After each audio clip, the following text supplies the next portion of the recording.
Dubai went and created an island that never existed. They didn't clear it, they didn't build on it. They literally piled up an entire piece of land in the middle of the sea, shaped like a giant palm tree. It's so huge that it's perfectly visible from space. Astronauts in orbit can recognize it with the naked eye. Tens of thousands of people live on this island, and there are villas, hotels, and roads. And they made it not of concrete or steel, but of ordinary sand sprayed into the sea. But this fairy tale has a dark side, one they try not to talk about. This island is slowly sinking. It sinks into the sea every year and the waves are slowly dragging it back. And a second similar project nearby, an entire archipelago shaped like a map of the world, has almost dissolved into the water. This is the story of how man created land out of nothing and how the sea began to reclaim it. That's how it works. Now look, why build an island in the sea at all? Dubai, the early 2000s. The city is obsessed with one idea: to become the world capital of luxury and tourism before its oil runs out.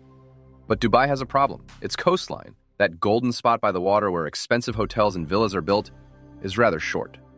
There aren't enough beaches for all the world's rich. And so the ruler of Dubai comes up with a daring, almost insane idea. If our own coastline isn't enough, let's build a new one. We'll throw artificial islands into the sea and create hundreds of kilometers of new coastline from scratch. And to make it a global symbol, we'll give the island a shape that everyone will recognize from anywhere: the shape of a palm tree. That was the engineering challenge, to create land where there is now open sea. This is the site of an incredible project. They're building a huge island in the middle of the bay. It will have a long trunk and 16 leaves, like a palm tree. And to make it strong enough to support real houses and people. And most importantly, not from conventional materials. The ruler wanted the island built entirely from natural materials, sand and stone. No concrete foundation, no piles, simply sand dumped into the sea on which an entire district would grow. It sounds like building a sandcastle in the surf, but that's exactly what had to be done. Now let's look at the numbers to understand the scale. Around 94 million cubic meters of sand and almost 7 million cubic meters of rock were used to create the Palm Jumeirah. A protective barrier, a crescent-shaped breakwater, was built around the entire island, some 11 kilometers long. The finished island doubled Dubai's entire coastline, adding dozens of kilometers of new coastline. And the palm tree's shape was so enormous that it became one of the few man-made objects clearly visible from orbit. On paper, it's insane.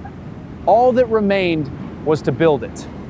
To give you an idea of its scale, Palm Jumeirah is the size of hundreds of football fields and can accommodate over 100,000 residents, the population of an entire city. And this was only the first and smallest of the planned island palms. Dubai later set its sights on the even larger Palm Jebel Ali and Palm Jumeirah, each intended to surpass the first. Astronauts on the International Space Station have repeatedly photographed Dubai's coastline, and the man-made palms are visible in these images as clearly as rivers and mountains.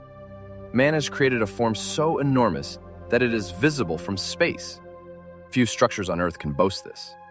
Let's start with the strangest question. Where to get so much sand? It would seem that Dubai is located in the desert with plenty of sand around, but here's the catch. Desert sand wasn't suitable. These sandballs are incredible, wind-shaped over thousands of years. And they don't adhere, they just roll freely. Standing here, you can feel the power of the wind. Sand like this spreads and doesn't hold its shape. So sand wasn't taken from the desert, but from the seabed. Sea sand is more angular and rough. Its grains cling to each other and compact well. Specialized dredgers scoop this sand from the bottom of the bay several miles offshore. It's a paradox. A city in the middle of the desert was hauling sand for an island from underwater. And this, incidentally, is part of a larger global problem that few people consider. Sand is the second most sought-after resource on the planet after water. It's used to make concrete, glass, and to build islands and entire neighborhoods. But desert sand is almost useless for construction precisely because of its smoothness. River and sea sand are primarily suitable, and the world is increasingly short of it. Rivers and the seabed are being dredged so extensively. rivers and the seabed are being dredged so extensively that in many countries, good construction sand has become scarce. And in some places, it's even being stolen and mined illegally. So the Palm Jumeirah is also a clear example of how valuable even seemingly ordinary sand can be. Dubai has built an island from a resource for which the world will soon seriously compete. Now, how to mold the sand into the precise shape of a palm tree right in the sea? And here's the genius trick. The sand from the seabed wasn't dumped in a pile, it was sprayed. Dredgers sucked up the sand and water mixture and fired it in a powerful jet to the desired point, literally drawing the outline of the island with a water cannon. And they directed this jet using satellite coordinates.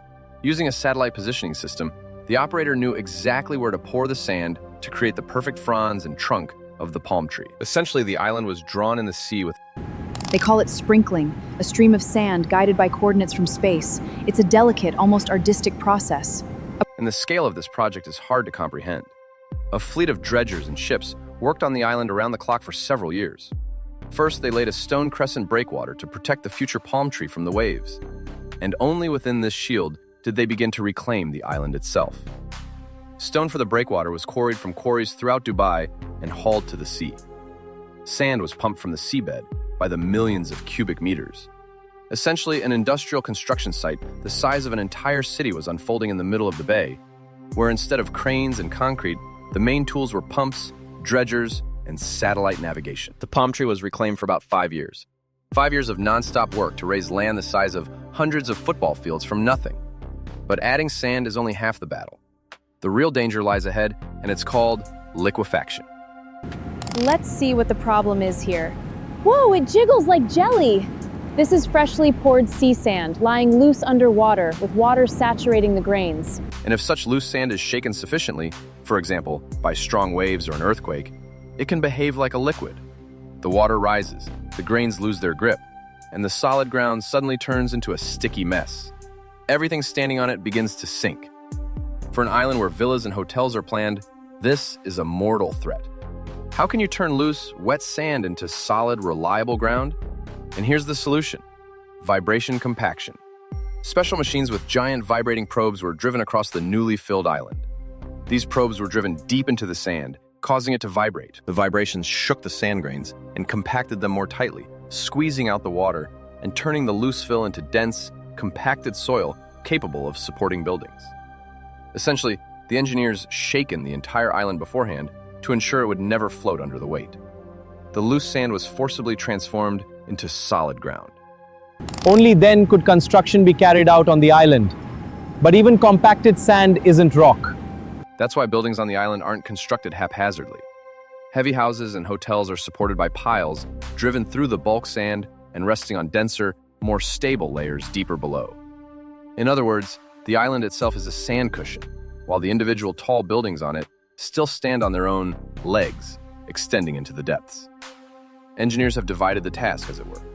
The island supports itself, while each substantial building additionally clings to the solid ground beneath the sand. This is precisely why villas and hotels on the Palm don't collapse, even as the entire island slowly settles. The island also needed to be protected from the sea itself. After all, a bare, sandy island would have been eroded by the waves in a matter of months. Therefore, the crescent, an 11-kilometer-long stone breakwater, was built around the Palm. It absorbs the impact of waves and storm winds, dampening their energy. We're on this massive rocky breakwater. Waves crash behind me before the leaf-shaped villas. Openings in the breakwater allow water to flow in. This prevents stagnation. The island palm was hidden within a stone shield from the sea. And so, in 2006, Palm Jumeirah was completed. It was a triumph. The island that never existed was now on the map. Thousands of people were moving in, luxury hotels were opening, villas with their own private beach were being sold. More than 70% of the plots were sold out before it was even finished. Dubai had proven to the world, we can create entire islands wherever we want. It seemed like a clear victory for man over the sea. And it must be said frankly, as a business and as a symbol, the Palm worked brilliantly. It instantly became one of Dubai's main calling cards, on par with the Burj Khalifa. Aerial views of the Palm Island were seen around the world, giving Dubai the kind of publicity money couldn't buy. Famous hotels, beaches, and restaurants were built there. Atlantis Hotel attracts tourists and celebrities. The island truly added dozens of kilometers of expensive coastline to the city and brought in huge profits. So, in terms of fame and economics, it was a success. The only question is what the long-term cost is, and that's where the worst part begins. But the sea doesn't give up easily. And here's where the dark part of the story begins. Data has emerged that the island is sinking. According to satellite measurements, Palm Jumeirah is sinking by approximately 5 millimeters per year. It doesn't sound like much, but it's a constant, year after year. The reason is simple and inexorable. Millions of tons of sand and rock press down on the seabed, and the loose soil beneath them slowly compresses and sinks under this weight. The island is heavy, and the seabed beneath it is soft, so it's slowly being pushed downward. On top of that, the sea level is gradually rising. The sea on both sides and the weight of the island itself are pulling it toward the water. And that's not all. Waves and currents constantly erode the island's edges, carrying sand back to the sea. Every year, the coastline loses thousands of cubic meters of sand, and the Miliasef, a native pond tension, when ever going to for settling, we hound here at Lemfordy, we cat here, see what the next possible structure.